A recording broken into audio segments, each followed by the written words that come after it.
G'day there, Dogman here. Welcome to another episode of my cinema experience. And of course, I've got the Chewbacca t-shirt on. Today we can be talking about none other than the cinema experience that started it all for me. My love for cinema was solidified when, as a 6-year-old kid, I went and watched Star Wars, the original Star Wars. It was definitely life-changing for me. It gave me an appreciation for the art of cinema. And of course, Star Wars became a part of my life in a certain way, in a small way. Doesn't run my life, but I'm always looking forward. Over the years, I was always looking forward to the next Star Wars movie. Empire Strikes Back a few years later, Return of the Jedi. And when I first heard that George Lucas was doing episode 1 and going back to when Anakin was a boy, I was like, wow, no way. I've always wanted that. I always waited for episodes 1, 2, and 3. Star Wars was also industry defining. It was a movie like nothing had ever been before. The way that people queued up in the cinemas for blocks, the hype around it. It was the first movie in American history to make more than 300 million at the box office. And it's the first movie ever to gross over 500 million worldwide in its initial release. So George Lucas here, he's, whether on purpose or not on purpose, I think he was just trying to make a movie, to be honest. But he's come upon the formula for what we see as a modern day blockbuster. A classic storyline, action scenes, special effects, and a fast-paced action movie. The pace of this movie was different to other science fiction and action movies. So even in 1984, when Dune came out to the cinema, they were trying to follow the source material, which was the novel, rather than make a blockbuster movie. So you got to decide, are you trying to make an art form that actually can make money, or just make the art form? So I don't think I've ever watched Dune, the original Dune, without falling asleep. Okay, literally. I think I've tried to watch it a few times and fallen asleep. Other science fiction movies prior to Star Wars, like A Space Odyssey, well, that'll put you to sleep as well. Just the spaceship docking takes like 3 minutes and you're like, come on. But what George did so well was immerse the viewers in a universe that they felt a part of and they didn't really understand. And the level of exposition is so minimal. It's like he didn't take great lengths of dialogue to explain the situation, explain what was going on. It was short, sharp, little scenes moving into the action. And I think that's one of his formulas for success. Star Wars was the first movie that went ballistic in terms of merchandising. The Star Wars action figures, posters, t-shirts, whatever it was. People out there couldn't get enough of Star Wars. Star Wars watches, Star Wars toys, everything, anything with Star Wars on it, people would buy. And George Lucas was smart enough to have negotiated a percentage of the merch for a lower salary. They would have been thinking, this guy's, we'll pay him less for sure. He's not going to make any money off the merch either. Well, this money will be lucky to get, that's what they thought. He's a new director. We'll be lucky to make our money back on this movie. So why not pay him less? Yeah, this movie changed the way that merchandise for movies is done from then on. So let's go back to 1977. The movie comes out. I'm seeing ads on TV. I'm saying, Dad, can we go? He's like, no. I'm like, why not? I don't remember what the answer was. All I knew was there's so much hype. And I made a mistake. If you go back last episode, if you watch last episode, I did Superman the movie. It's all because things are a little bit hazy back when you're 6 years old. But I was looking through last night some of the old newspapers online, and I saw that I couldn't possibly have seen Superman before Star Wars, because Superman came out December 1978, and I saw a clip in the newspaper that said, last weeks of this movie showing in Melbourne, and it was had been showing for a year already. So that was October of 1978. So I reckon I saw it in that period, in the last few weeks that it was going to be shown at the cinema, is when I saw it. So it would have been a few months at least before I watched Superman. So I had a year of hype, of looking at pictures that I'd collect out of, I think, cereal packets or something. I remember I had one of Han and Chewie, and I'd stare at it for hours, trying to understand these characters and make up my own stories in my mind. There was one with a stormtrooper on a dewback, remember that? And there was one I had a scene in the trash compactor. And so I had these pictures, and I remember I'd bring them to school and show other kids, and then we'd go off and play Star Wars in the playground. And I can remember one kid said to me, all right, I'm going to be Ham Solo, you can be Chewbacca. And I'm like, no, it's Han Solo. And he's going, what are you talking about? It's Ham. You know how frustrating it was when you're 6 years old? There was no Googling back then. You couldn't prove your point. I knew I was right. I had no way to prove it. And then another kid, he tried to tell me it was Dark Vader, not Darth Vader. And I'm like, Dark Vader? What are you talking about? It's Darth Vader. And they're like, no, it's not. And I knew I was right. Turns out I was right. It's so much easier these days. You can just get on your smartphone, Google it, and go, there, huh? I'm right. So I'd watched the making of Star Wars on TV, got up at like 6:30 in the morning and watched the making of. On the planet Earth, not too long ago, a rehearsal for one of Star Wars' most exciting scenes. No, it's too late. George Lucas. I so wanted a Luke Skywalker action figure, but for some reason I never got a single Star Wars action figure. I remember going over to my friend's place, and they had like a whole lot. There was Luke and Leia and Darth Vader and Obi-Wan Kenobi, and I'd play with them with their little swords, little lightsabers.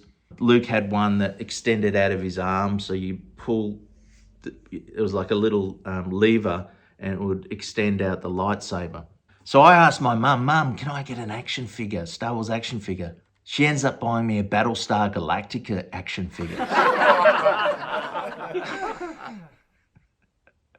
Can you understand how devastated I was as a kid to have Battlestar Galactica action figures instead of Star Wars?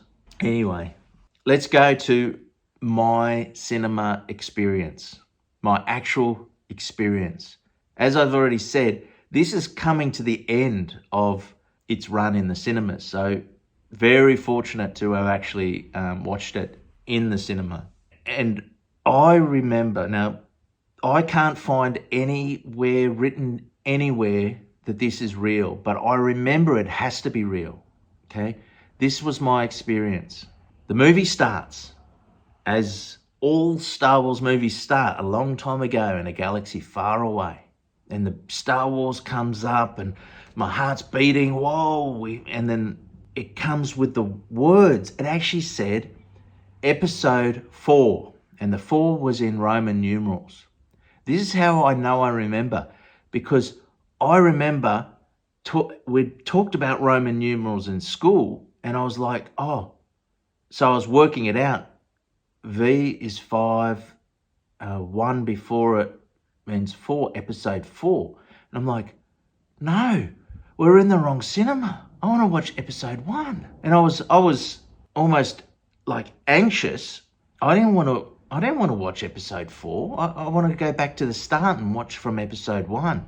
I thought we were in the wrong cinema. Then the other writing scrolls up, and I'm reading that, and I'm like, oh yeah, this seems like the right thing. And I thought they just made a mistake with episode 4. Now, apparently, the original cut shown in cinemas when it first came out, didn't have episode 4. And the story is that was put in when George did the special editions. It was episode 4, A New Hope, right?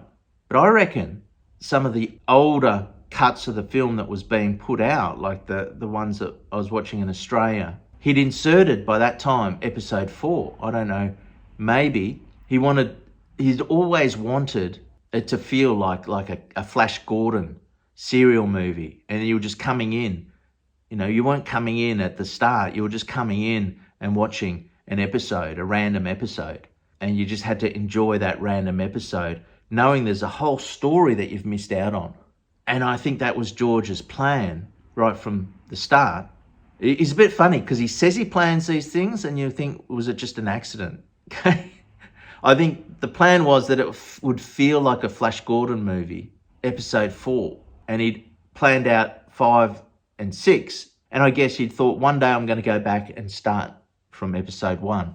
And of course he did. So the opening scene, the starships flying near the surface of Tatooine, and I remember it looked so real. It was a planet that looked so real that I was thinking, how did they film this? Did they actually go to another planet to film this? Because it looked so real.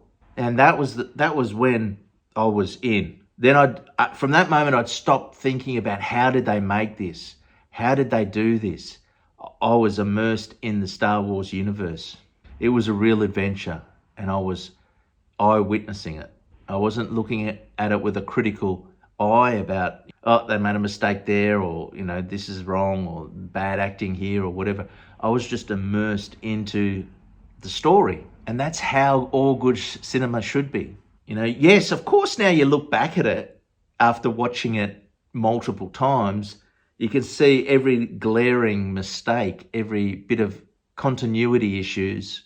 You know, it especially gets hard when you're trying to do prequels, because then you forget what was in the actual movies. Because, like, for example, when Obi-Wan Kenobi looks over at R2 and it's like, hello there. It's not like, R2, is that you? You know what I mean? Like, it doesn't quite fit the way that Luke says that he belongs to you, and he's like, I never owned any droid. It's like, come on, man. Your memory can't be that bad. You know, you took R2 up to planet Geonosis and fought the Separatists. You can't remember that? He only, like, went around with you everywhere you went for like 30 years. And now you know, there was no reason for him to play dumb. It was a continuity issue. But you don't look at those things. In a movie like this, the idea is that when you watch it for the first time, you're just in awe of what you're seeing. You're caught up in the cinematic art form that truly is drawing from every discipline of art, you know, from writing, music, acting, photography, sound, and, you know, costumes, and all the bits that come together, the hundreds and hundreds of people, the technology that comes around to make a movie is something to appreciate. So I remember looking at the laser beams being shot around, thinking, wow, this looks so cool. I hadn't seen anything like this in the cinema before. And I remember Han Solo sitting in the cantina with Greedo. I remember it because I was looking at the subtitles, trying to understand what was being said. I was trying to follow it along. And then Han shot him. Han shot first. When I watched Star Wars, Han shot first. I remember in the cantina when Obi-Wan sliced off the arm of one of the aliens and there was blood everywhere. That was the most blood I'd ever seen in the cinema. And I was like, whoa, it was a bit of a shock to me. You know, I can remember hearing Princess Leia in the little hologram, help me, Obi-Wan, you're my only hope. And she goes, you fought with my father in the Clone Wars. And I was like, wow, what's this Clone Wars? Little did I know how much content would come out, movies and TV series and everything centered around these Clone Wars. You know, I wondered, what were these Clone Wars? And years later, I would find out. So, you know, it holds a special place in my heart because it's taken up such a storyline, and it was such an original storyline. You've got your Lord of the Rings movies that are based on books. You've got these epic superhero films, but they're based on comics. Not that that's bad, I'm just saying the source material already existed before the movies. Whereas Star Wars, the source material, it came from George Lucas's head. It was all fresh, it was all new. One of the great things that George did was he made the universe look lived in. He made the Millennium Falcon look like it was falling apart and worn out, and the robots were dusty and dirty and grimy, and the clothes looked lived in. And I don't think other sci-fi, a lot of the other science fiction films were a lot more, it's the future, everything's clean and perfect and sleek. And it didn't have that sense of reality like Star Wars did. It really drew you into that universe. On these My Cinema Experience episodes, I refer to the Internet Movie Database, IMBD, as a sort of source of a hub of cinematic information. Now, Star Wars is one of the top rated movies. I think they have a top 100 rated movies. And Star Wars is rated at number 29. So I was 6 years old, so I'd only seen a handful of movies. You can go back and see. I think I've covered them off, all of them, I think. So early in my cinematic experience, I'm seeing what's considered one of the top movies ever made. It's ranked number 29. 1.4 million people have voted and it's averaged a rating of 8.6 out of 10. It has a very soft spot in my heart, so I've given it a 9 out of 10, despite all the flaws that I can see in it now. As far as a cinematic experience goes, this is the one that started it all for me. So the little blurb that they write is, Luke Skywalker joins forces with a Jedi Knight, a cocky pilot, a Wookiee, and 2 droids to save the galaxy from the Empire's world-destroying battle station, while also attempting to rescue Princess Leia from the mysterious Darth Vader. Something I want to point out that we can look at hindsight. No one noticed it at the time. Well, I guess there were people, but kids like me didn't notice it. But now, doing a rewatch, you notice that in the Rebellion, they're all white. In the Empire, they're all white. So I don't know whether that was a conscious decision that George Lucas made, only to pick white people in making this movie. He didn't think that there would be black people in space, or Hispanics, or Chinese, or was it a conscious decision? Or did the people that interview, it just so happened that the best people for the part were white? I mean, there was a domination in Hollywood of white people. I don't know. George Lucas would know. But if you go and look progressively, there were, you had Lando Calrissian come in The Empire Strikes Back. But even amongst the rebel fighters, you look at when they're all gearing up to go and attack Death Star, they're all just white guys. No, there's not even any females. There's no aliens, And then you look at the later films, like I think you could take the last Star Wars movie, which was Rise of Skywalker, and you look at their armies. Then they're aliens. There's all nationalities. There's all walks of life. So they've made up for their lack of diversity in the later films. But anyway, that's just a side note. Let's look at their awards. The awards for Star Wars Episode 4. Okay, so won 6 Academy Awards. Okay, won a lot more awards than, altogether there were 65 wins and 31 nominations. But in the movie industry, sort of the pinnacle is if you win an Oscar. Okay, that's considered the peak of the cinematic industry. So I'll go through the winning Oscars. The Best Art Direction, Set Direction, was a winner. You had John Barry, Norman Reynolds, Leslie Dilley and Roger Christian. They were all a part of Best Art Direction and Set Direction.